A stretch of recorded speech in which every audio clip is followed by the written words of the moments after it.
Naam, I'm Sri Sandri Kaur, and this is the cycle of the goddess that you are. Today I'm going to speak to you about how to use the archetype of goddess Naam to understand the energy of this new moon that happens on the 21st August 2017 at 8:30 p.m. This is the universal time frame. In the cycle of the goddess that you are, that is my work and the book I've edited for you, to find out or to help you finding out who you are and what is your life purpose and what are you good at, although your surrounding had never acknowledged it, or perhaps you've never attempted to prove how good you are at those things by getting to know the goddess that you are. And this new moon on the 21st August has all to do with this work of the cycle of the goddess that you are. That is, and it is mainly because this new moon happens with the solar eclipse in Leo. Normally, there is one moon a year that happens in the same sign. But in this case, we have the second one, that's again in Leo. If you may remember that by July 23rd, we had another moon in Leo, new moon in Leo, and I told you, this is going to be like the appetizer so that you can get to feel and to know what is this big moon with the solar eclipse happening today going to be about. So, if you've done your work as proposed, working with the archetype of Shakti, number 1, your uniqueness, going back to your core, to your source, identifying who you are, working on your identity, claiming or recognizing inwardly your own value, and then in the full moon on the 7th August, you've been working with the archetype of goddess Gaia. That is your radiant body, your 10th body, to, like Yogi Bhajan said, vibrate the cosmos so that the cosmos will clear your path. Then your radiant body, it's really shiny, and you are able to be like the recipe, the continent for all this good that is to come to receive it. And this is what this new moon on the 21st August is about. I propose you the archetype of goddess Naam, which is the name of God, and that is to really meet the goddess that you are, that is God within you. It's really this claim also from Yogi Bhajan of be the light, travel light, eat light, spread the light, be the light. And so with this work you've been doing over the summer, working on your core with number 1, with Shakti on the 23rd July, that new moon in Leo, working on your Gaia, on your radiant body on the 7th August in the yoga festival, right after the yoga festival, and in my workshop during the yoga festival. And then getting to know a little bit better what is this goddess Naam about, what is this, what you are expected to become, this light for the world, the light to yourself, enlighten yourself so that you can become light for others and for this world. In the Galician Yoga Festival at the beginning of August, if you've done that work, you are super ready, but otherwise, I trust that you are anyway when you are working and following these indications that I record in the videos.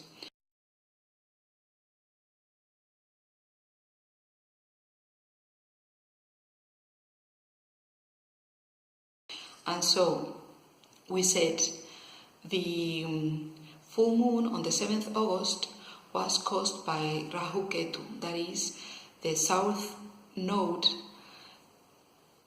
that is also the source why this eclipse happens, why the series of eclipses are happening, and it is enhancing the power of that full moon. So in that full moon on the 7th August, it was all about identifying that something in your life, in a particular area of your life, that has to do with where do you have this axis of your destiny in your natal chart, and has a lot to do with what are you here to do.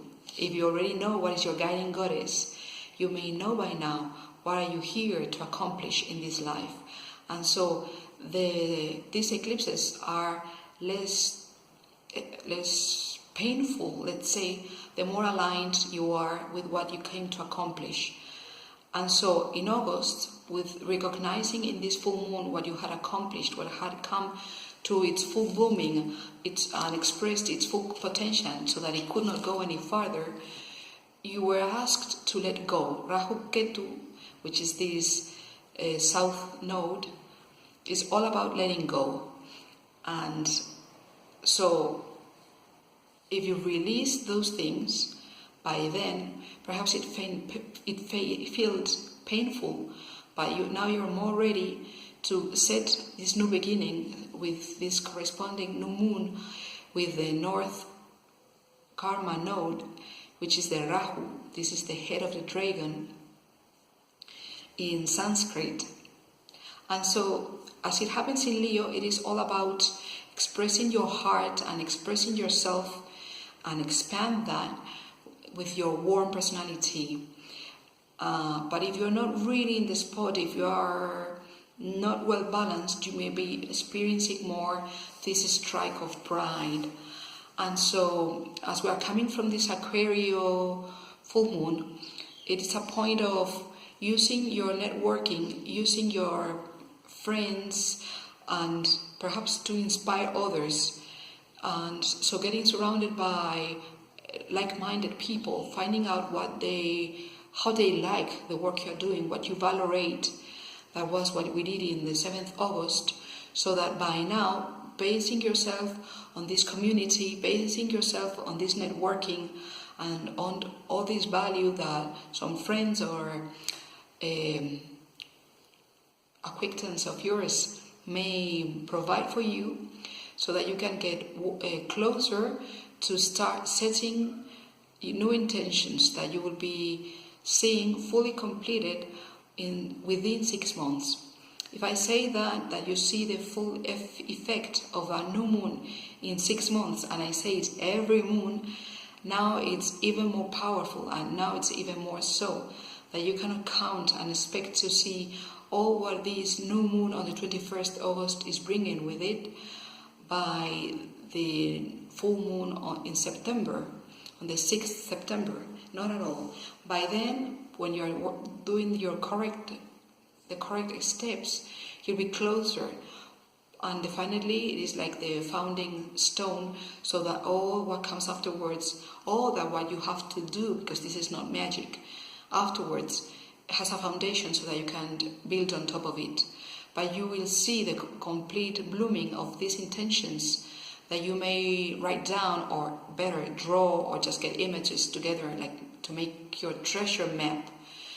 8 hours before or 8 hours after, within that period, the 8:30 p.m. on the 21st August.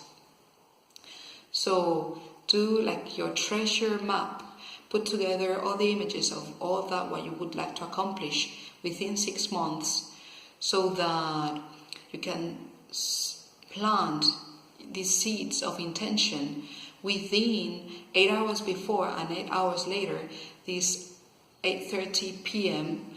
in the universal time frame, so that you align your intentions and all of what you've been doing with working in your core, with God, with Shakti, working on your radiance with Gaia, and so that you can really become the light or get closer to the light within these 6 months, really working and going forward on your life purpose. There are still two more things that I would like to comment to you, and that is, on the one hand, that we have Ceres conjuncting Venus in Cancer. Those two together will accentuate more your need of being taking care of others and protecting others. This may also lead you to be very attached to emotions, relationship, things, and also to really be very needy to be needed. And these two planets, Ceres and Venus, are opposing Pluto retrograde in Capricorn. Pluto retrograding, it's all about revising and getting to understand the real and profound motivations of the situations and of the people involved in those situations. So you have also to consider that we have in the moment a retrograding Mercury in Virgo that is not really taking risks, and all the more cleaning and cleansing and organizing and negotiating in both areas of your life. Either inwardly, you can be cleaning your body, cleaning your mind, cleaning your emotions, and also you can be organizing papers in your office and tidying up at home and so on. So it's really a good moment to organize your cupboards and your wardrobes and to put away all what you don't need anymore, to make room for all that is coming within these 6 months with the effect of this Rahu and the sun eclipse happening on this 21st August 2017. So I hope it worked for you. Thank you.